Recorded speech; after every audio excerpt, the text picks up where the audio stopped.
এখানে দৌলতদিয়া ৩ নম্বর ফেরিঘাটে গতকালকে যে বাসটা দুর্ঘটনা ঘটে ডুবে গিয়েছিল, সেই বাসে বর্তমানে ২৬ জন লোক উদ্ধার করা হয়েছে। ২৬ জন লোক উদ্ধার করা হয়েছে।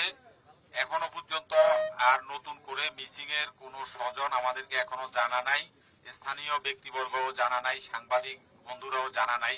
যদি আপনারা কেউ জেনে থাকেন আমাদেরকে ইমিডিয়েটলি এখনই জানান, আমরা পরবর্তী পদক্ষেপ নিব। অর্থাৎ আমরা যে কারো যদি স্বজন মিসিং হয়ে থাকে, কোনো ব্যক্তির কোনো আত্মীয় স্বজন স্থানীয় লোকে যদি আমাদেরকে জানায়, আমরা ডুবুরি কর্তৃক ওখানে নামিয়ে সার্চিং করে দেখব। আমরা পুরো এলাকাটা কমপ্লিট সার্চিং করেছি। এ পর্যন্ত ২৬ জন উদ্ধার সম্ভব হয়েছে।